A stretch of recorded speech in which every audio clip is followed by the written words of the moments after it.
A gente continua nessa pauta, na verdade, e essa é a nossa quarta semana, se eu não me engano, de home office, de que os funcionários da TVT, o Bom para Todos, está entrando nessa forma de home office. E desde o princípio dessas 4 semanas, a gente tem discutido, de fato, essa disputa política entre Mandetta e Bolsonaro, o que atrasa muito a discussão de ações de fato, ações reais. A gente conversa um pouco sobre isso com a Letícia Salorenzo, jornalista e linguista que participa todas as segundas aqui com a gente. Oi, Letícia, tudo bom? Tudo bom, Thalita? Boa tarde, quarenteners. Letícia, é isso. A gente está discutindo essa questão da disputa política de Mandetta e Bolsonaro e deixa de discutir ações mais contundentes em relação ao enfrentamento do avanço do coronavírus no país. Daí, ontem, a gente acompanhou essa entrevista de Mandetta à Rede Globo, uma entrevista exclusiva, e daí a gente acaba ficando admirado de ver um membro desse governo, um ministro desse governo, não falando grandes absurdos. E só isso já é louvável. Pois é, eu estava vendo ontem essa entrevista e vamos combinar, já cansou essa história de ai, Mandetta está brigando com Bolsonaro. É um troço que não é produtivo. Então, eu assisti ontem. Vamos esquecer, vamos fazer de conta que o Mandetta e o Bolsonaro estão se entendendo. O que o Mandetta está fazendo de concreto? O que deve ser feito agora de concreto? A gente tem que aumentar o número de leito de UTI, a gente tem que aumentar o número de ventilador, tem que chamar mais médico, enfim, são uma série de questões operacionais. Eu não vou nem entrar na economia, tá? Nós estamos falando só de Ministério da Saúde. É uma série de questões operacionais que simplesmente não estão sendo tomadas. E ele diz que ele não vai tomar essas medidas. Quando na entrevista, quando perguntaram para ele, o primeiro ponto na entrevista, ele começou a falar, dias mais duros virão daqui a 15, 20, 30 dias, quando nós vamos ouvir isto deveria ter sido feito, porque aí serão os engenheiros de obras acabadas. Alguém tem que virar para ele e dizer, meu irmão, é o seguinte, nós estamos agora dizendo para você, isto deve ser feito, ou isso deve estar sendo feito. Então, lá na frente, quando a gente disser isso deveria ter sido feito, é porque agora a gente está dizendo isso deve ser feito. Se é para brincar de tempo verbal, vamos brincar de tempo verbal. Mas ele sabe que ele não está fazendo o que ele tem que fazer e ele já está avisando que ele vai ser cobrado daqui a 30, 45 dias e está dizendo, olha, vocês vão ser injustos comigo. Não, mas peraí, nós não vamos ser injustos porque ele não está fazendo nada. Prova disso. Outro ponto, quando o repórter pergunta para ele quando vamos comprar mais testes. Nós não podemos comprar 200 milhões de testes porque nós somos um país continental. Outra vez, não serão os 200 milhões testados, os 200 milhões de brasileiros testados. Vai ter uma parcela da população para ser testada. E essa parcela, os testes estão sendo aquém do necessário. Esses testes têm que ser mais, tem que ser em mais quantidades. Tá? E isso não está sendo feito. Isto posto, já que nós esquecemos da briga de Jair Bolsonaro e de Luiz Henrique Mandetta, isto posto, eu pergunto para você, qual a diferença entre Jair Bolsonaro e Luiz Henrique Mandetta do ponto de vista operacional? Nenhuma, nenhuma. A única diferença é Jair Bolsonaro é um troglodita. Ele não sabe nem falar direito. Ele fala para a claque dele. O Mandetta é um cara que tem postura e que sabe falar como doutor. Mas fazendo de concreto, ele não está fazendo nada. Mas Mandetta tem um discurso que, de certa forma, agrada à esquerda e à centro-direita, enquanto Bolsonaro tem um discurso muito focado nessa extrema-direita, né? Isso é o que a gente é levado a pensar. Porque se você...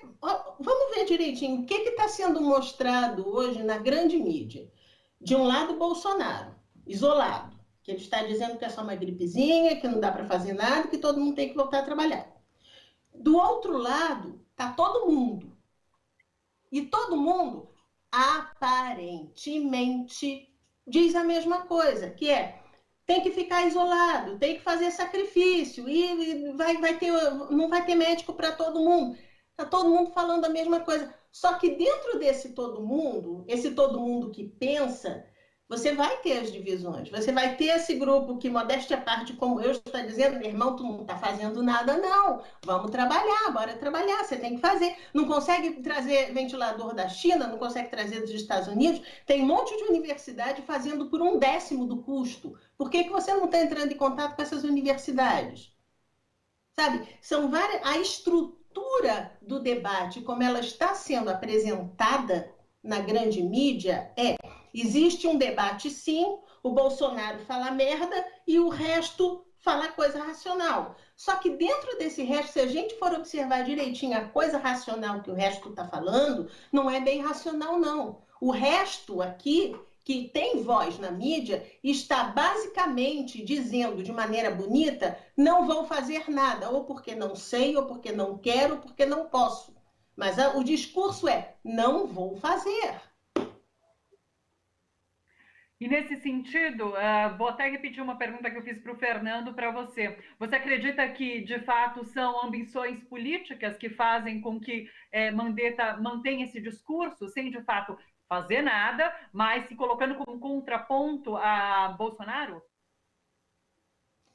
Eu não sei se seria só político ou se tem também um lado operacional. Ele sabe o que tem que ser feito?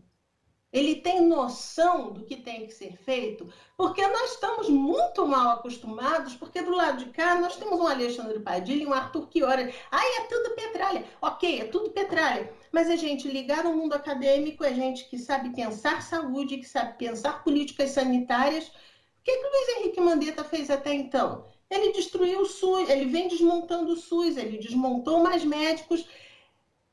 O que ele, dentro desse raciocínio de atuação dele, o que é possível ser feito para conter uma pandemia dessas? Como é que ele vai raciocinar dentro da ideologia dele? Como é que ele vai raciocinar o que tem que ser feito? Eu já estou começando a me fazer essa pergunta agora. A gente tá todo mundo falando, o Mandetta ele é racional e tal. Ok. E mais uma vez, eu vou repetir, esta tesourinha aqui também é mais racional do que Jair Bolsonaro, sabe? Bolsonaro, essa tesoura, Luiz Henrique Mandetta, você, eu, Fernando Brito, todos somos mais racionais que o Bolsonaro. Só que nós, você, por exemplo, quando a gente tem que pensar no que fazer, a gente vai correr atrás de um Padilha, a gente vai correr atrás de um Chioro. A gente vai ouvir o que tem que fazer. Ele não vai fazer isso. De onde ele está tirando a linha operacional dele? De onde ele está partindo? Qual é o ponto de vista, o ponto de partida administrativo para ele tomar as ações? Nós não sabemos. Nem a imprensa cobra isso, porque a imprensa está preocupada em dizer que Bolsonaro não presta e o Mandetta presta. Só que eu não tô. Hoje eu começo a me convencer, depois dessa entrevista do Fantástico, eu começo a me convencer de que o Mandetta não presta muito, não. O que sabemos e o que o próprio Mandetta sabe é que estamos atrasados e a gente vai sofrer as consequências disso muito, muito em breve. Nós estamos atrasados, nós vamos sofrer as consequências disso em breve. E o que a gente está fazendo para correr atrás? A gente não. O que o Ministério da Saúde está fazendo? Porque eu e você estamos fazendo o que nos compete fazer, ficar trancado dentro de casa. O que o Ministério da Saúde está fazendo? Qual é a opção logística? Está tudo nas costas dos governadores, Thalita. E eles estão carregando um piano pesadaço. E o Luiz Henrique Mandetta está fazendo canto e dança. Sim. Letícia Salorenzo, sempre muito gostoso conversar com você, muito bom, sempre trazendo muitas informações e pontos de vista que, olha, a gente precisa ficar esperto e ligado. Obrigada, Letícia. Até semana que vem. Um beijo para você. Beijo, tchau, tchau. Fiquem em casa, se cuidem.